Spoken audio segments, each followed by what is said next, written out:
everybody, welcome back to my YouTube channel. I am Precious, I'm South African and I live in Japan. I am going to be talking with Letty. Girl, if I'm pronouncing your name incorrectly, please revoke my South African card. Okay, so Letty is South African and she's in South Korea right now. So basically I have made a list of questions here for Letty to answer, right? So segue from the previous question is, upon arrival in South Korea, does the Epik program give you an orientation kind of thing? Does it help you guys get around, get acquainted with your new surroundings? Yes, there is orientation. So the orientation is typically 5 to 7 days. It was 5 days for me when I came here, and orientation is a really fun time because that's when you get to meet other Epik teachers. That's when we are all together in one place, and there are classes that helps you with teaching and also understanding the Korean culture. And at orientation you have to prepare a demo lesson that you present in front of people from Epik, and they will give you advice about your teaching style, your teaching philosophy, and how to work on being a better teacher. Another question, does the Epik program give you resources to learn Korean language? For example, the JET program does give you a free, a subsidized course, which I didn't take, but okay. Does the Epik program give you something similar? Does it help you learn Hangul? Does it encourage you to learn Hangul? In quarantine, we had to do a mandatory Hangul lessons. So just to learn how to read Hangul, and you had to complete that course before the actual orientation started. So that was the pre-orientation course that we had to do in quarantine, just to keep us busy as well, and we didn't have to do that when we went to the orientation. So that is the only thing that Epik does when it comes to helping you to learn Korean. But if you want to take some classes, you can do that, but you're gonna have to pay for them from your own pocket. So girl, can you speak Korean? Are you fluent? Not fluent, but are you? That would be so impressive. Can you speak Korean? 아닙니다. 한국말 못해요. I cannot speak Korean. Okay, I know some survival phrases, I know how to order coffee at a cafe. Yeah, I'd get there and be like, 안녕하세요. 바닐라 라테 한 잔 주세요. 네, 네네네, 아이스, 네, 감사합니다. And I can also go to a restaurant and order. I'd be there and be like, 안녕하세요, 메뉴 주세요. And they give me the menu and I'm like, 삼겹살 1인분 주세요. 네, 1인분. 네, 감사합니다. I can get around. I can ask for directions, 다이소 어디 있어요? 네네, 감사합니다. That's it. I feel when I speak Korean, I speak it with so much confidence that people start to think that I can speak the language, but I cannot.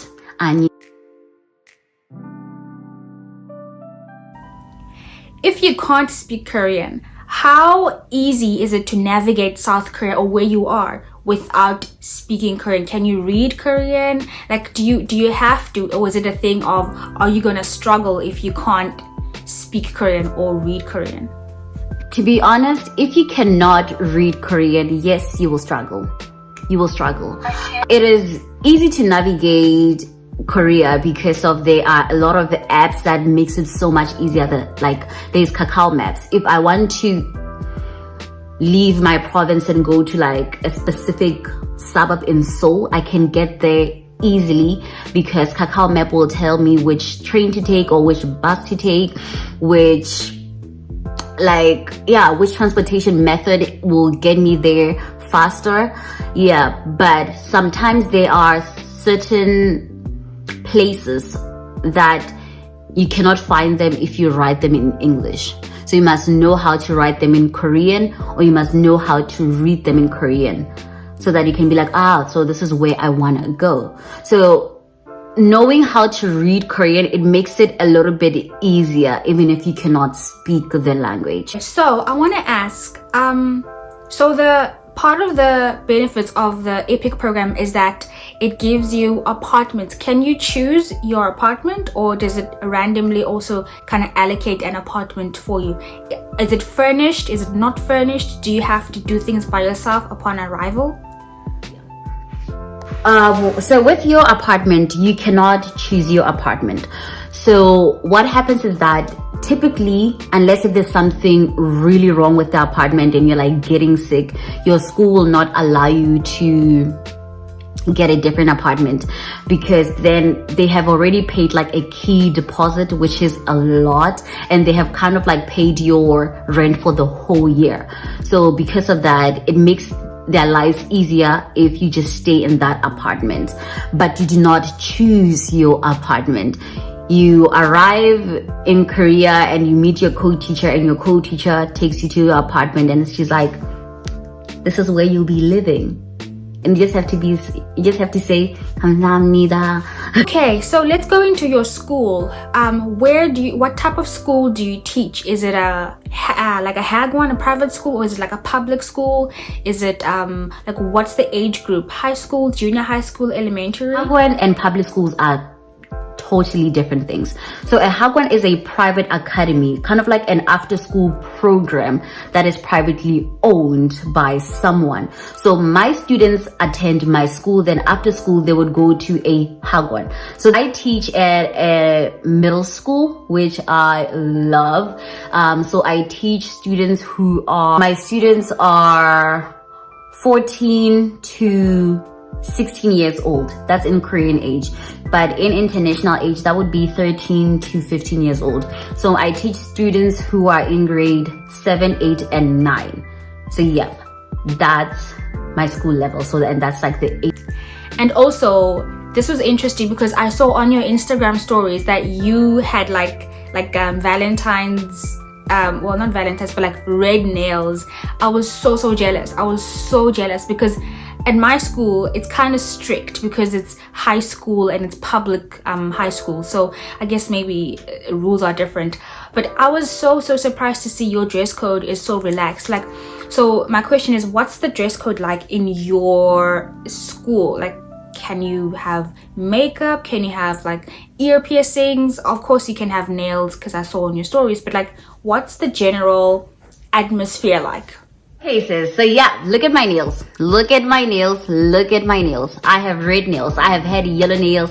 I have had white and gold. So yeah, even my co-teachers have their nails done as well. My school, the dress code is really relaxed. I can wear like a sweat pants set to work. Yeah, and then teach. So yeah, but I know some friends of mine, like a friend of mine who teaches at a high school, their dress code is more stricter. So she dressed like semi-formal, like she would wear like a skirt with a coat over, and I don't think she's allowed to wear jeans, but that's not my school at all. I wear jeans. I show off my jeans. I'm like, I have different colors. You want to see them all? All right, this week I'll show you all my colors. Yes, and my hairstyle, I think I have changed my hair color 6 times last year. Yeah, I would go to school with red hair. Like before, 2 months ago I had red twist, and my students and my co-workers was like, wow, beautiful hair. And before then I had blue braids. Okay, blue black braids. They were not like blue like that bright blue, but yes, my school, the dress code is very relaxed. There are some teachers who also come to school wearing like sweat, like hoodies, and they still teach. Like I said, I go to school in sweatpants. I still teach. So okay, so next question, the society in South Korea, like the social scene, are people open-minded? Is it easy to make friends with Korean people? And is it easy to make friends with other foreigners there as well? So like, what's the situation like? I would say that making friends with Korean people, is easier if you can speak the language, because speaking the language means that you can build that much closer relationships with them. And I have made a Korean friend and friends, but it's because they can speak English fluently, like really well. Some of them have lived in like Canada and America, so because of that, we don't really have like a language barrier, and a lot of things that we talk about don't get lost in translation. So I would say that it's easier to make friends if you can speak the language. But there are some Korean people, even though they cannot speak the language, they would still come to you and talk to you, ask you questions about who you are, what you're doing in Korea, and where you're coming from. So, you will find those people who like, yeah, I'm gonna talk to you even though I cannot speak English well. I'm still gonna try to make a conversation with you. And with other foreigners, definitely, it is so easy to make friends with other foreigners as well. I have made friends from people all over the world here. I have friends from the UK, from Canada, from the States as well. So it is so much easier, to make friends with other foreigners. You just have to put yourself out there and meet other people and also talk to other people. And making friends with South Africans is even much easier, because Korea is a small country and there are a lot of South Africans, yes, but you'd find that most of us, we kind of sort of know each other, or we have mutual friends. So, yeah. Okay, next question. Would you say that from moving from South Africa to South Korea, right? Both of these places are very different, right? Both of these places are, South Africa is very diverse, while South Korea is, I'm guessing, also a homogeneous country because it's Asian, right? So I want to ask about your quality of life personally. Like, is your quality of life different from South Africa? Would you say, is it much better? Do you enjoy living in South Korea much better than you enjoyed living in South Africa, like as a whole, like holistically, when we talk about a topics as broad as quality of life, there's so many things that could be said, and I feel like that is a whole another video on its own. But for me to answer your question, I'll just touch up on certain aspects of the quality of life that I enjoy in South Africa. So the first thing would be security. Like, I feel so much safer in Korea. Safe to the point where I walk around like late at night, around 11 p.m. with my earphones on, music on blast, and I don't feel unsafe, which is not the luxury that is afforded to us in South Africa. And another thing, health-wise, ever since I got to Korea, like, I have been using my health insurance ever since I got to this country.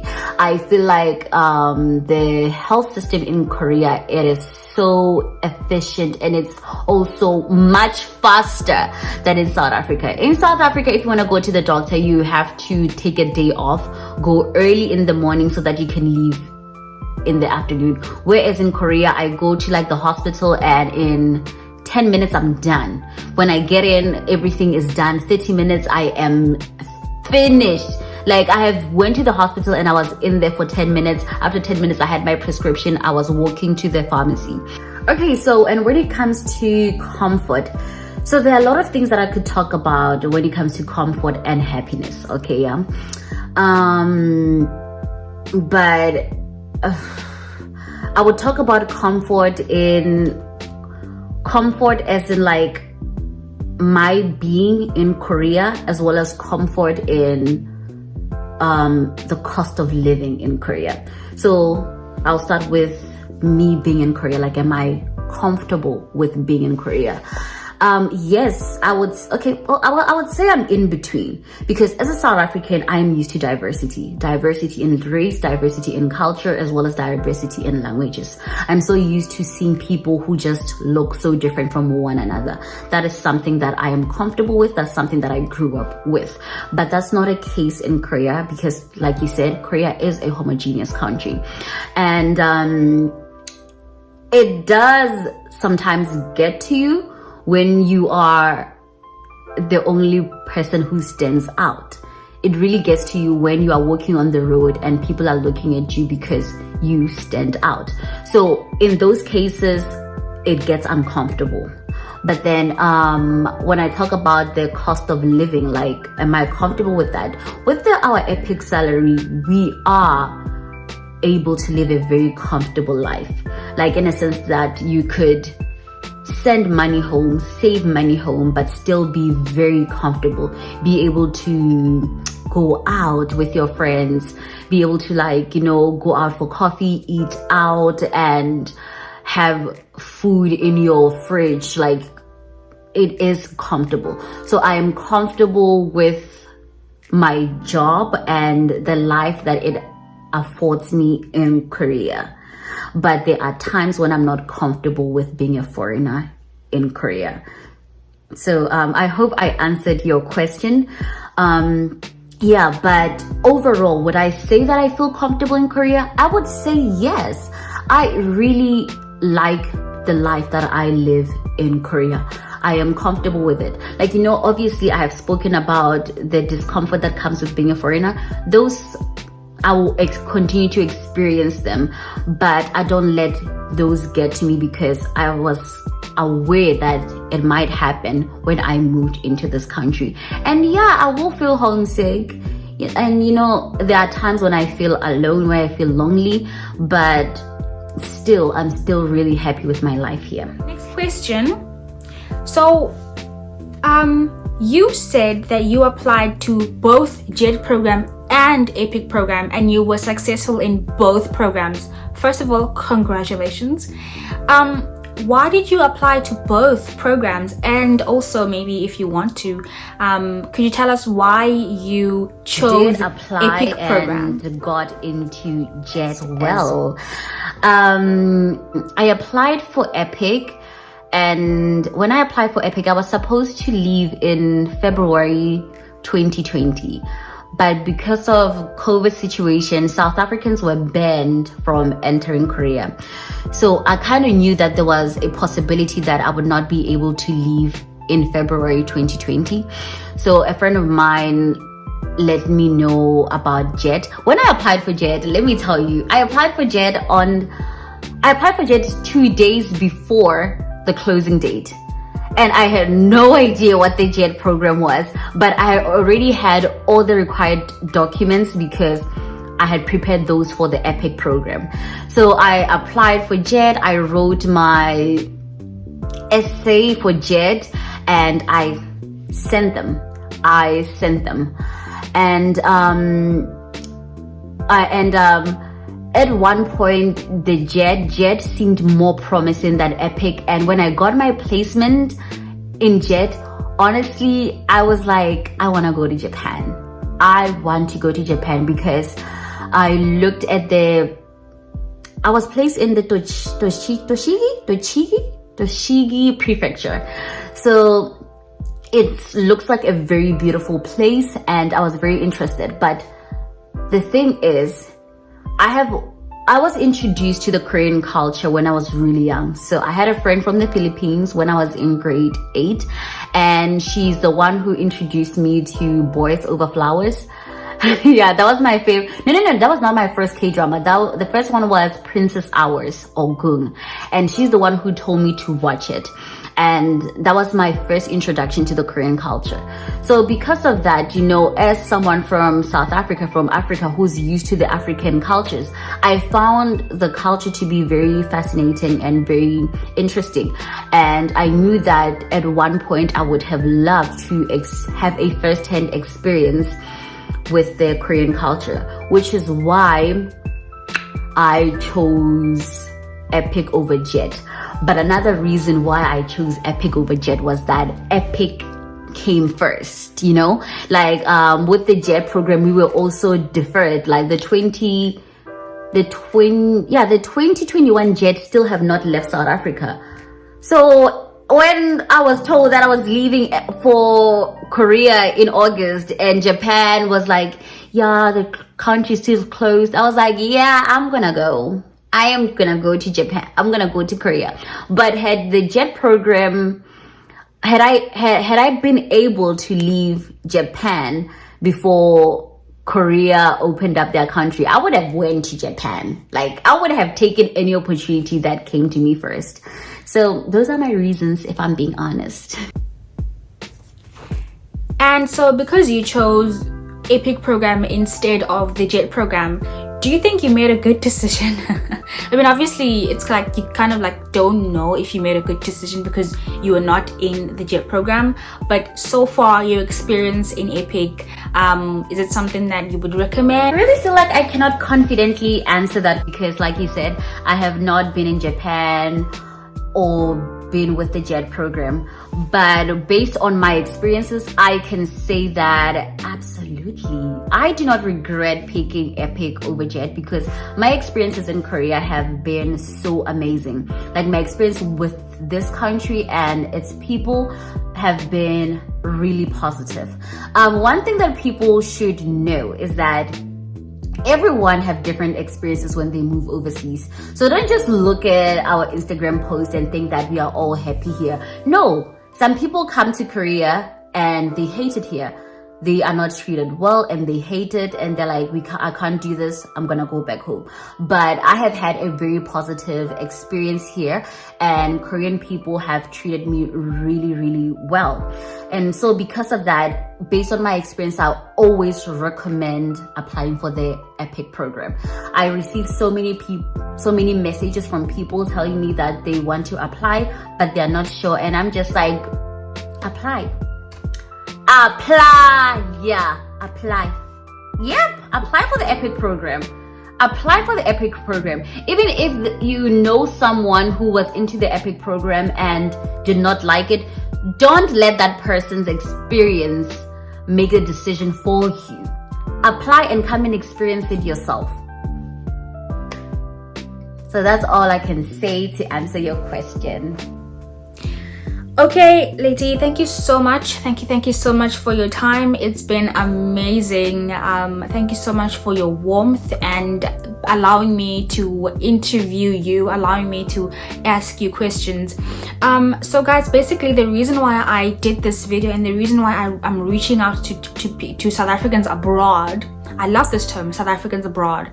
The reason why I'm reaching out is because I want to give my community extra options, and I want to give people who are on my channel just opportunities to see other people's experiences, to see other people's lives as well, and just so that like JET program is not the end all and be all. There are so many other options and so many other young black women who are just living their best lives, and that's what I want for everybody watching this, to live your best life, to be financially stable, to be financially secure, and to just you know.